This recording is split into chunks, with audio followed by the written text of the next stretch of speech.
प्रिय विद्यार्थियों नमस्कार। आप देख रहे हैं लक्ष्यकार सर हिंदी वाले YouTube हिंदी शिक्षण चैनल और मैं हूं श्रवण कुमार लक्ष्यकार। आज अपन देखते हैं कक्षा 12 हिंदी अनिवार्य, कक्षा 12 हिंदी अनिवार्य और इसका दूसरा पार्ट महाकवि सूरदास से संबंधित भ्रमर गीत की श्रृंखला हमारे चल रही है। और आज अपन इसी भ्रमर गीत में एक पद्य देखते हैं, निर्गुण कौन देश को वासी, निर्गुण कौन देश को वासी। ये पद्य अपन देखते हैं। और जैसा कि आप लोगों ने देखा, ये भ्रमर गीत जो है उद्धव जी और गोपियों के बीच में संवाद है। गोपिकाएं भंवरे को संबोधित करते हुए उद्धव जी को कहती है और ये बात होती है कृष्ण के लिए। उद्धव जी जिनको श्री कृष्ण ने मथुरा से गोपियों को समझाने के लिए भेजा, उद्धव जी गोकुल आते हैं और गोकुल के बाहर ही जहाँ गोकुल की सरहद होती है, गोपियाँ वहाँ उद्धव जी को घेर लेती है, उद्धव जी से मिलती है। उद्धव जी गोपियों को कहते हैं कि तुम कृष्ण को भूल जाओ। अब वो कृष्ण, श्री कृष्ण जिससे तुम प्रेम करती हो, जिसके साथ तुम रास लीला रचाया करती थी, अब वो श्री कृष्ण नहीं आने वाले। तुम निर्गुण भक्ति करो, योग साधना करो, और योग साधना करोगी, निर्गुण भक्ति करोगी तो उससे ही तुम्हें कृष्ण मिल जाएंगे। तो ये जब बात गोपियाँ सुनती है, निर्गुण भक्ति की बात गोपियाँ जब सुनती है तो गोपियाँ जल बुन जाती है। गोपियों को उद्धव जी के ऊपर गुस्सा आता है और गोपियाँ कहती है ये निर्गुण भक्त कौन है, किस निर्गुण की बात कर रहे हो। और यही बात सूरदास जी, महाकवि सूरदास जी, जिनका हिंदी साहित्य आकाश में जो सूर्य के समान देदीप्यमान है, वो महाकवि सूरदास अपने पद्य में कहते हैं गोपिकाओं के माध्यम से। गोपिकाएं कहती है उद्धव जी को, क्या कहती है, निर्गुण कौन देश को वासी। जब उद्धव जी कहते हैं कि तुम निर्गुण भक्ति करो, निर्गुण भक्ति से ही तुम्हें कृष्ण मिलेंगे, तब वो गोपिकाएं उनको जवाब पूछती है, सवाल पूछती है उनसे, निर्गुण कौन देश को वासी। आइए आप सभी ये पद्य निकालें और इस पद्य को मेरे साथ इसको आप पठन करें, इसको आप गाएं। आप देखेंगे कि जब आप इसका पठन करेंगे, इसको गाएंगे और गाते गाते आपको आधा पद्य तो वैसे ही समझ में आ जाएगा। देखिए आनंद लेते हैं इसका। निर्गुण कौन देश को वासी, निर्गुण कौन देश को वासी। मधुकर हंस समझाय सोह दे, बूझती साचन हासी। मधुकर हंस समझाय सोह दे, मधुकर हंस समझाय सोह दे, बूझती साचन हासी। निर्गुण कौन देश को वासी, निर्गुण कौन देश को वासी। आगे गोपियाँ पूछती है, को है जनक, कौन है जनक, उसके पिता कौन है। को है जनक जननी को कहियत, उसकी माता किसको कहते हैं, कौन है इसकी माता। निर्गुण भक्ति की बात कर रहे हो उद्धव जी, कौन है निर्गुण भक्ति के माता पिता बताइए। को है जनक जननी को कहियत, कौन नारी को दासी।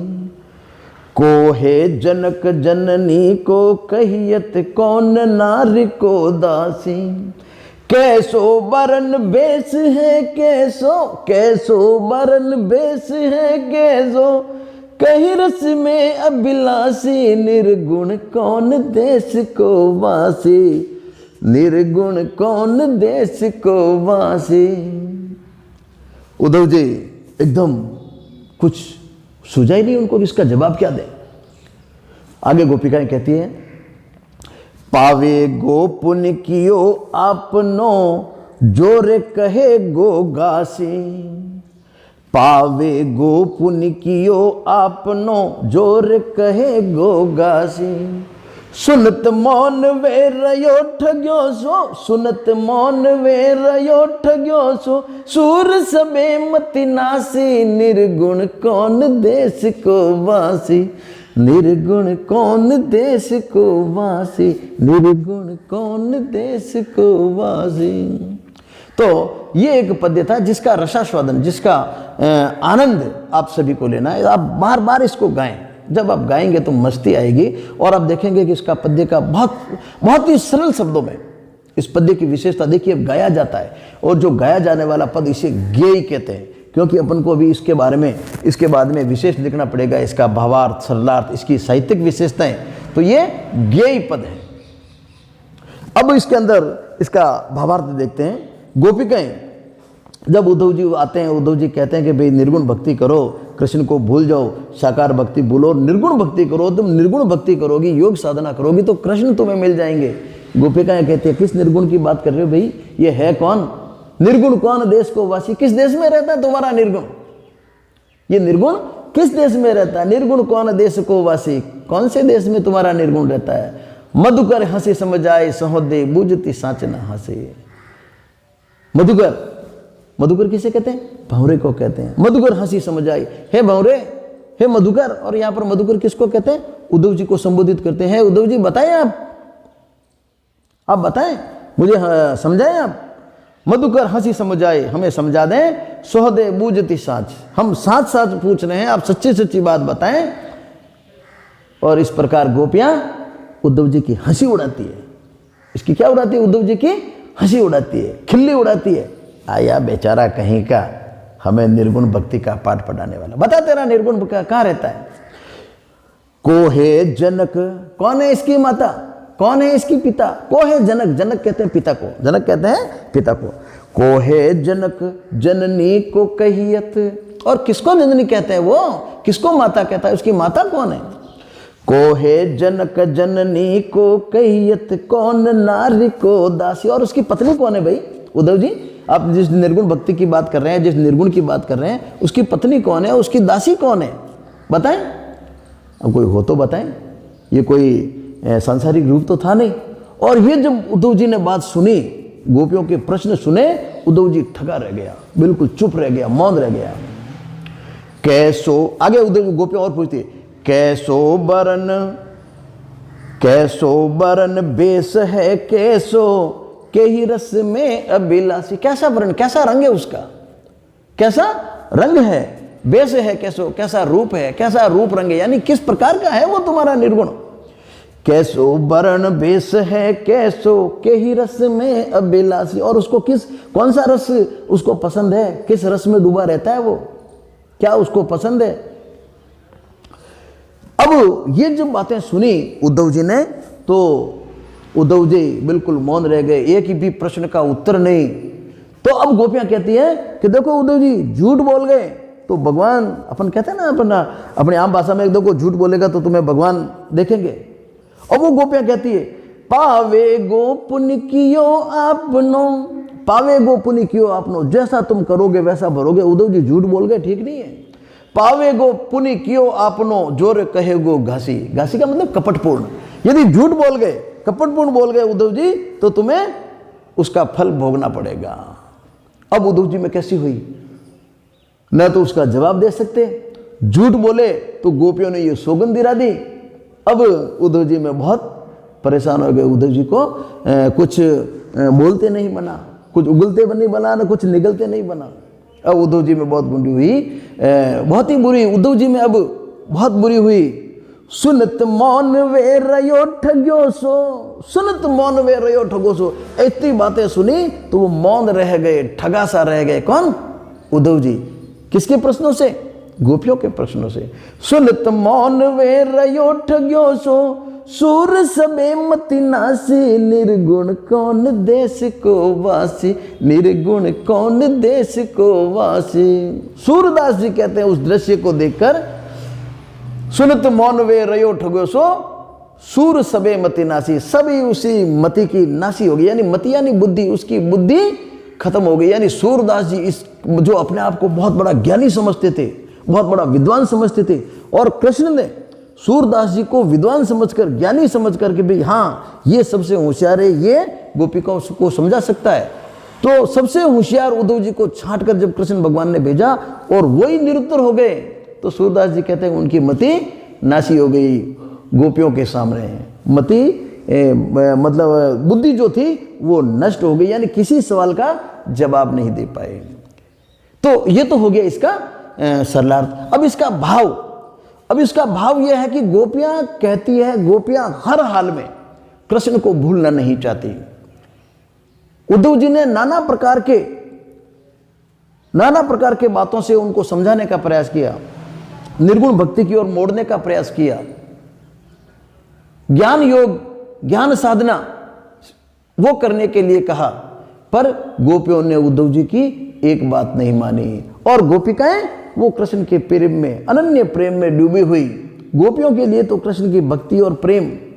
तो इस पद्य के माध्यम से एक बार पुनः उद्धव जी की योग और ज्ञान साधना के ऊपर गोपिकाओं की भक्ति और प्रेम की विजय बताई गई है। यानी गोपियों का जो भक्ति है, गोपियों की जो भक्ति है कृष्ण के प्रति, गोपियों का जो कृष्ण के प्रति प्रेम है, वो उसकी श्रेष्ठता स्थापित की गई है। और उद्धव जी एक बार पुनः वहां पर निरुत्तर हो जाते हैं।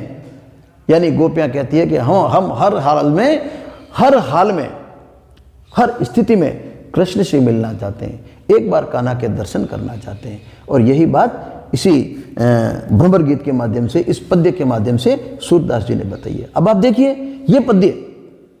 ये जो पद्य है, गोपिकाएं किससे बात कर रही है? भ्रमर से बात कर रही है, भ्रमर को संबोधित कर रही है। सुना किसको रही है? उद्धव जी को कह रही है। निर्गुण भक्ति की बात तो उन्होंने की थी, तो बात उनसे कर रही है। सुना उद्धव जी को रही है। और किसके लिए? संदेश किसके लिए है? कृष्ण के लिए। तो ये कहीं पे निशाना, कहीं पे निगाहें, कहीं पे निशाना। बात किससे कही जाए और किसके लिए कही जाए, अर्थ कहां हो रहा है, भाव कहां हो रहा है, किसके ऊपर उसका असर हो रहा है, तो ये कहलाती है अन्योक्ति। तो ये भ्रमर गीत जितने भी हैं अन्योक्ति भी हैं। अब इसकी अपन कुछ विशेषताएं देखते हैं। पहली विशेषता अपन ने देख ही ली थी, ब्रज भाषा की रचना है। ये सूरदास जी के जितने भी पद हैं ब्रज भाषा की रचनाएं हैं। वियोग श्रृंगार की हृदय स्पर्शी, बहुत ही सजीव रचना है। वियोग श्रृंगार की ये रचना है, क्योंकि गोपिकाएं वियोग में डूबी हुई है। लक्षण शब्द शक्ति का प्रयास, लक्षणा शब्द शक्ति जो होती है उसके अंदर बात को सीधी नहीं कहकर घुमाकर कही जाती है, व्यंग में कही जाती है, हंसी में कही जाती है। तो ये लक्षणा शब्द शक्ति अन्योक्ति के रूप में बात कही गई है। अभी आपको बता ही दिया कि जो भ्रमर गीत जो जितने भी पद हैं ये अन्योक्ति हैं, अन्योक्ति के बहुत अच्छे उदाहरण हैं। अब इसके अंदर और अपन कह सकते हैं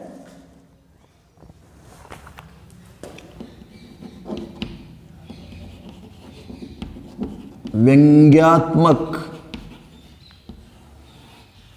और परिहासात्मक।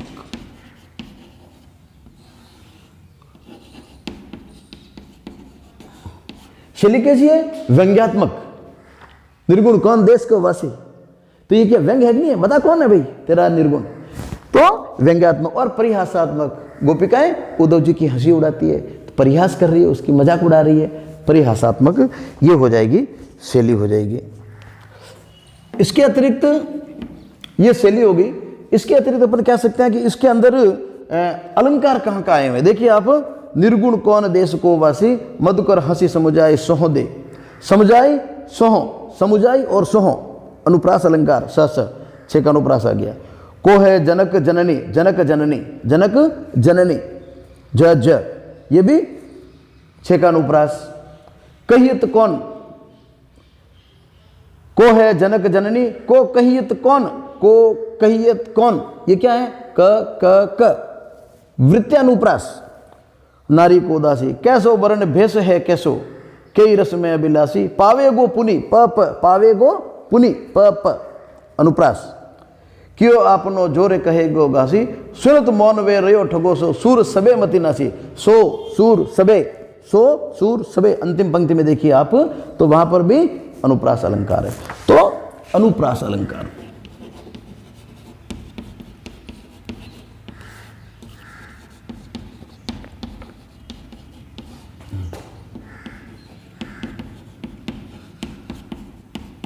तो ये कुछ इसकी विशेषताएं हो जाएगी।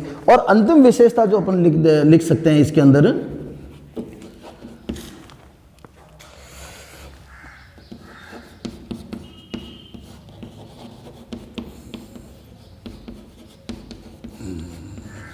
योग और ज्ञान पर प्रेम और भक्ति की श्रेष्ठता। उद्धव जी का तो योग और ज्ञान, उद्धव जी का योग और ज्ञान, और इसके ऊपर गोपिकाओं की प्रेम और भक्ति, इनकी श्रेष्ठता स्थापित की गई है इस पद्य में। तो इस प्रकार अपन यदि परीक्षा में यदि ये पद्य आ जाए तो बहुत ही अच्छे तरीके से 4 में से 4 नंबर अपन ले सकते हैं। आप इन पद्यों को आप देखिए, पढ़िए। अच्छा यह रहेगा यदि आप अच्छे विद्यार्थी हैं, साहित्य में आपको रुचि पैदा होनी चाहिए, और ये पद्य भ्रमर गीत हैं, सारे के सारे कंठस्थ होने चाहिए। आप इसको बार बार गाएं, बार बार पढ़ें। फिल्मी गीत नहीं गए, ये गए, भगवान का नाम ही है। तो इस प्रकार इन पद्यों को जब अपन बार बार पढ़ेंगे, याद करेंगे, तो आप देखेंगे कि जब आप BA MA वगैरह करेंगे और आगे जब जाएंगे तो कई बार ये पद्य आपको मंच पर जमने में भी आपको बड़ी सहायता देते हैं। आप अच्छे वक्ता बनेंगे तो ये आपके पास सारे के सारे ये शस्त्र के रूप में आपके पास होने चाहिए, तब आप अच्छे वक्ता बन पाएंगे। तो ये आप भ्रमर गीत जरूर याद करें, इनके प्रश्न देखें, इनके जो कठिन शब्द हैं जो नहीं आते हैं आप उनको देखें। इस वीडियो को आप 1-2 बार देखेंगे तो आपको बहुत अच्छी तरीके से समझ आ जाएगा। आप देख रहे थे लक्ष्यकार सर हिंदी वाले YouTube शिक्षण चैनल, और अगला एक पद्य और रहा है जो कक्षा 12 का। इसके लिए क्योंकि ये वीडियो लंबा हो जाता है इसलिए एक छोटा अलग अलग वीडियो बनाते हैं, तो आपको समझने में ज़्यादा आसानी रहेगी, इसके लिए अलग अलग बना रहे हैं। आप सभी का बहुत बहुत धन्यवाद। देखते रहिए, चलते रहिए हमारे साथ, और इस वीडियो को ज़्यादा से ज़्यादा अपने साथियों तक, अपने छात्रों तक, अपने भाई बहनों तक इसको ज़्यादा से ज़्यादा आप शेयर करें, लिंक भेजें, ताकि सभी विद्यार्थी, क्योंकि कोरोना का ये काल है, कोरोना का जो वर्ष है 2020 इसी प्रकार बीत रहा है, पढ़ाई विद्यालयों में कम हो रही है। तो जैसी भी स्थिति है, अब इसको अपन को हंस के गुजारना है या रो के गुजारना है। हम चाहते हैं कि इन वीडियो के माध्यम से आप अपनी पढ़ाई निरंतर रखें, अच्छी रखें, और ज़्यादा से ज़्यादा अंक प्राप्त करें। आप सभी का बहुत बहुत धन्यवाद। जय हिंद, जय भारत।